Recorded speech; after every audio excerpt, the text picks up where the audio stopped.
Alright, you know the deal. Hold on one sec. Alright, just so I can listen to music while I'm talking. Helps me talk a little louder. So, for this one, I wanted to talk about balance and more specifically like imbalanced and underpowered stuff. Because it's the type of thing that comes up a lot, and also how we'll get it. But like particularly how like determining whether something is under or overpowered, or rather more specifically underpowered, is you more so just compare it to the strongest stuff in the game, whatever the game is.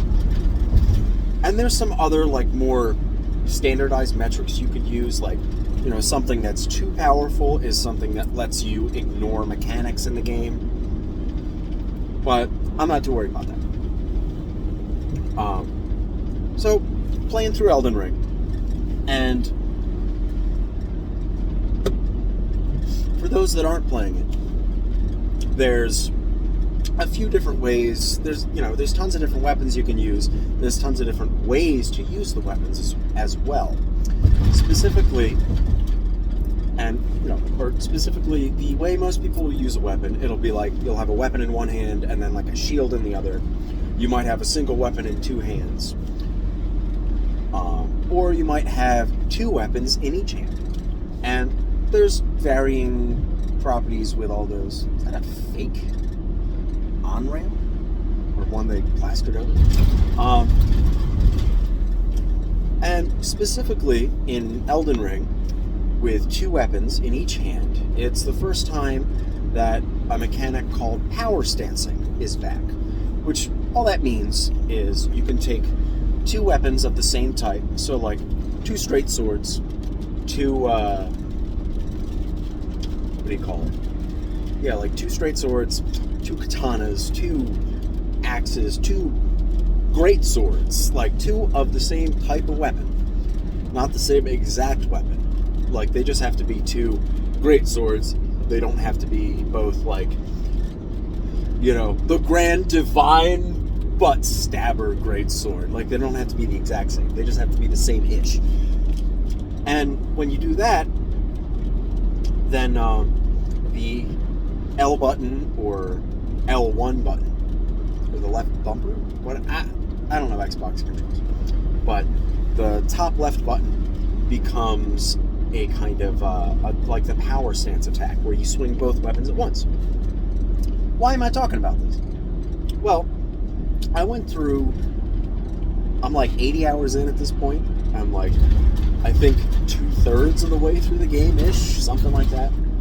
But I went through the whole game using power-stanced axes.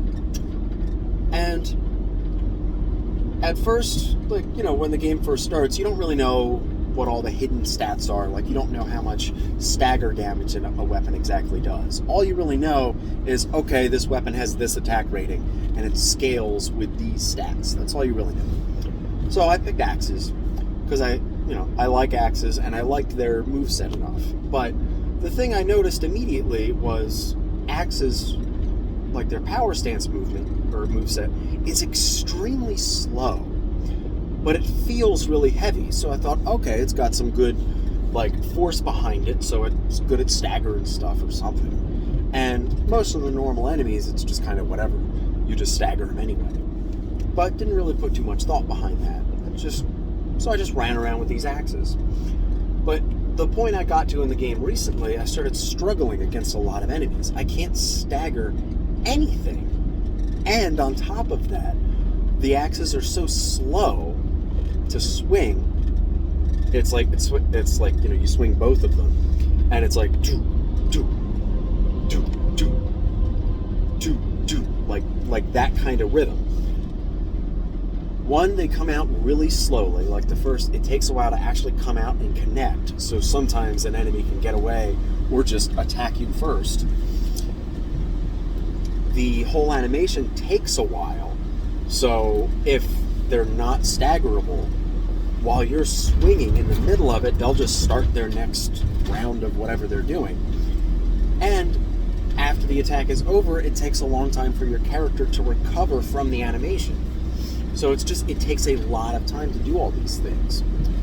And if there were some extra properties along with this, like extra stagger and extra damage per hit, that would be fine.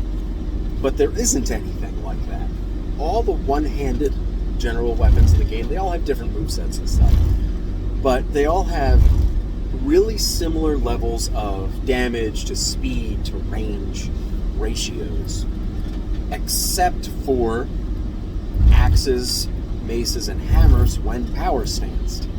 Those weapons when power stance have an extremely slow moveset that takes forever, and you get no extra benefits for it.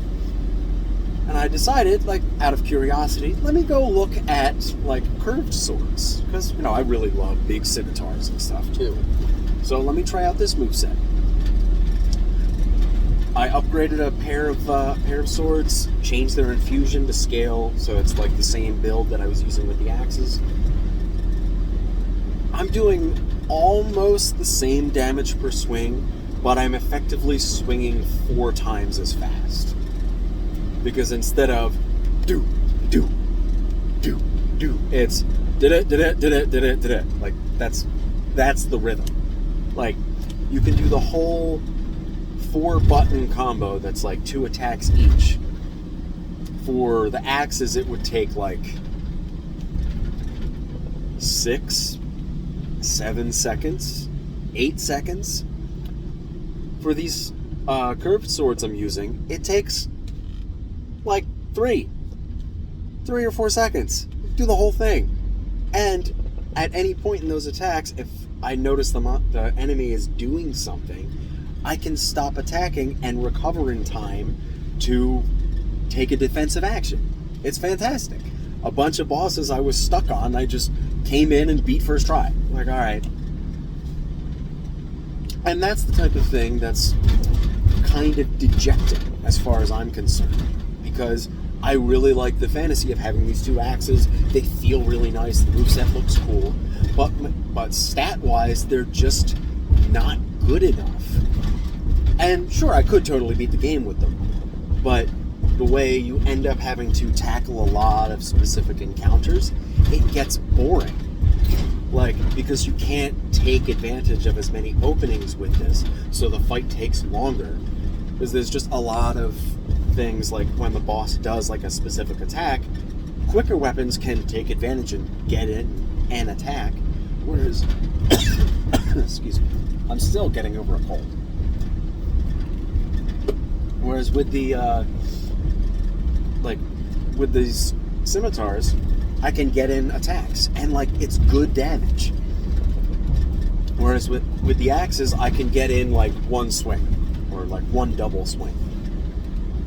But then all those times where I can get in 1 double swing with the axes, I can get in 2 or 3 swings with the scimitars. The damage isn't even close. And that's kind of the crux of the issue I wanted to talk about. In a game like Elden Ring, there's 2 factors. One, it's a video game, so changing the balance is really difficult because you got to do a patch, you got to research it, you got to make sure there's no bugs in the patch that you're introducing. It's a whole thing. And then 2, there's so much stuff in the game, and someone's going to use it. And all you really have to do is make sure that it's good enough to be usable. And then players will figure it out. And don't get me wrong, those axes are usable. But as a more mechanic-conscious player, and I see the flaws in these types of things, it bothers me when a weapon is, like, when I struggle with a weapon like that, and another weapon is just so much better for the application. Like, so I ended up switching. Some other players probably wouldn't, and they would just struggle through the game. It's like, alright, whatever. But, so, how does that relate to, like, D&D? Well, there's a few different factors there. First, you've got how, more or less, mechanically, any, like, melee-centric rogue, for example, is going to be using a rapier. Like, there's no reason to use anything else. Unless you're, like, doing two-weapon fighting with short swords. But even then, there's no reason to use short swords, or there's no reason to use daggers at all, besides the fact you can throw them. There's some utility there. But it's just kind of like, there's no reason.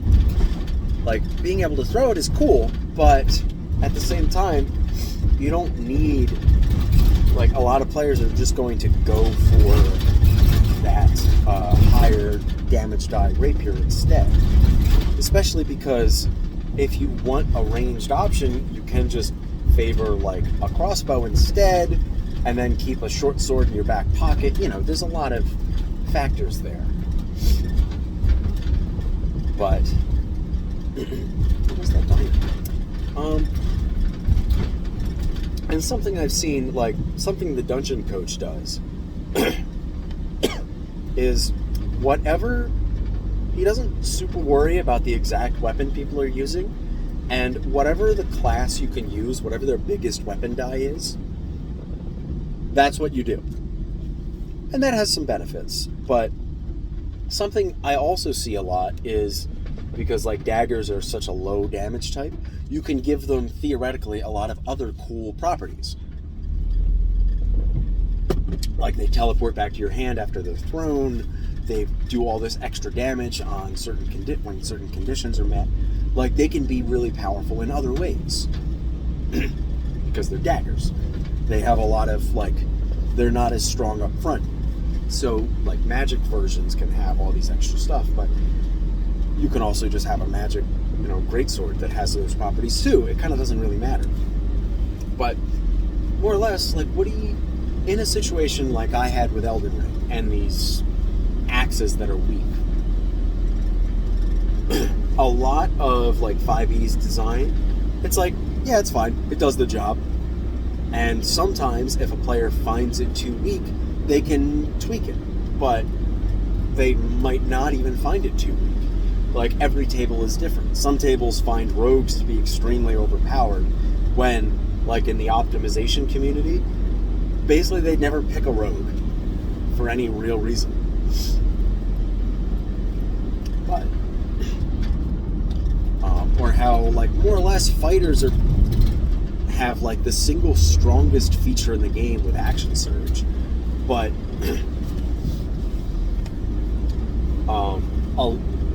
I feel like, actually, in my games, in my experience, the first fighter I saw was the one I played. Nobody played a fighter. Nobody else has played a ranger either. Like, there's a lot of classes that kind of just don't see play at my table. So, but what do you do when either somebody wants to play something and it's already recognized as weak, or they start playing something and a little while into the game you realize it's weak? Whether maybe that player rolled really bad stats if you're doing rolled stats, or their concept just doesn't work out, or maybe you gave another player a really potent item or mix of items or something, and now that player is overpowered compared to everybody else. Well, fortunately, in TTRPG, you can tweak it and just either give that weaker player new magic items, say, oh, hey, this feature that you have, it's now going to work differently. Or you give them some boon, like they go through a quest and they get a feat from it that, doubles the damage of sneak attack, or whatever it is, whatever you need to do to make them, bring them in line with the rest of the table. And, like, those kind of tweaks and fixes are much easier to do in a TTRPG than something like Elden Ring. Because how would you fix those axes to make them worth using, like, from a stat perspective? Well, if it were me designing it, there's really two ways you can fix it. Or, well, technically 3 ways, because these are 3 separate stats. you could either just make them swing faster, so they're basically the same as all the other weapons, which is the simplest but the most boring option as far as I'm concerned. The other options are to increase their damage per hit, which might be a little weird because if you increase that too much, then now suddenly those normal axes are doing more damage than like a great axe, which feels weird. Or just give them dramatically increased, maybe not dramatically, but increased stagger and poise damage ability so that they flinch targets much more readily. That can work too, but of course you can't make it too much higher, or you can't make it too high and make them flinch more than like a great axe, but maybe combined with their overall higher attack rate and the fact that there's two of them, maybe that can even out. But so I think overall I would do like a blend of all of those things. Make them a little faster, increase their damage a little bit, and probably increase their, and like the single stat I would tweak the most is increase their stagger and poise damage so that, you know, they things get staggered a lot more readily from these things. But, and again, those types of tweaks are much easier to make in something like a TTRPG because, you know, there's no central source code you got to change. It's just you write it down on a piece of paper. Man, my throat is dry today.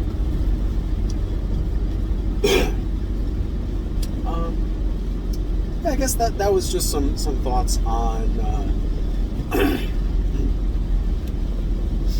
on some balance stuff. Is there anything else? No.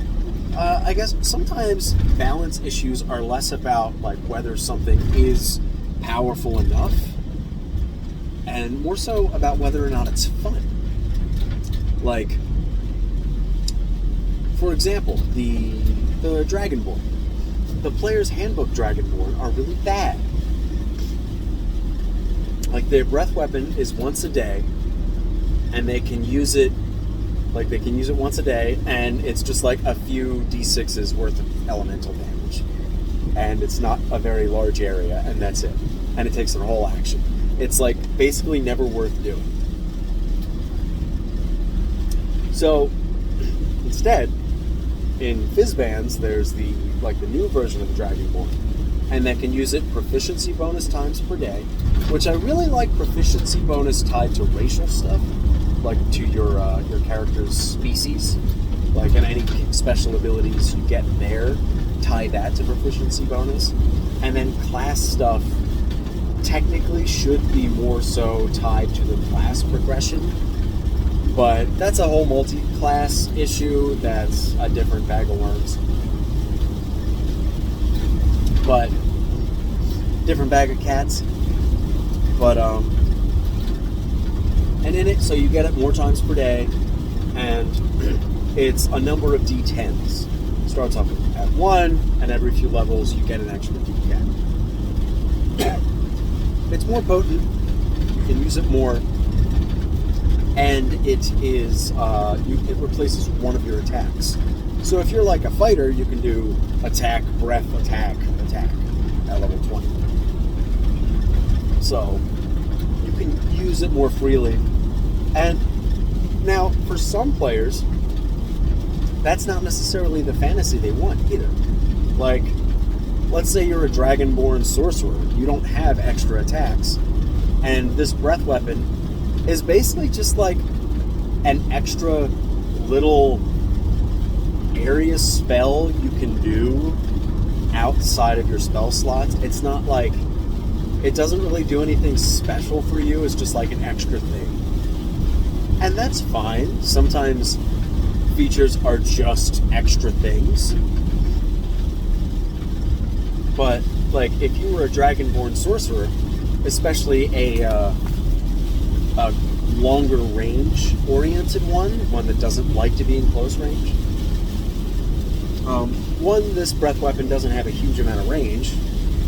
It's got 30 feet if you're a chromatic Dragonborn.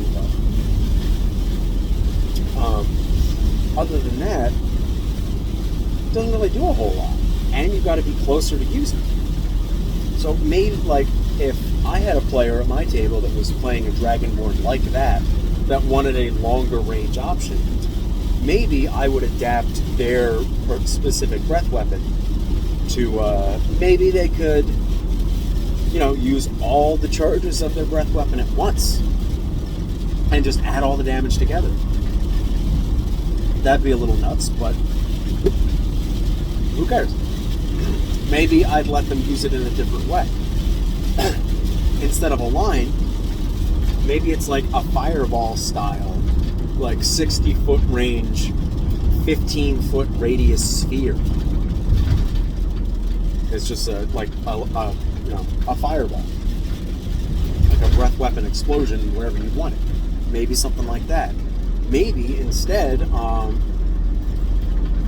somebody that wants like a single target option,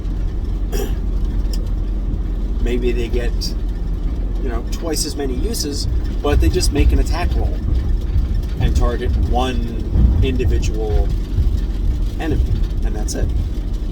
Something like that. There's ways to tweak it, and it's all that is still like pretty much in line with how the breath weapon currently works. Like, more versatility is always going to be strong, but yeah.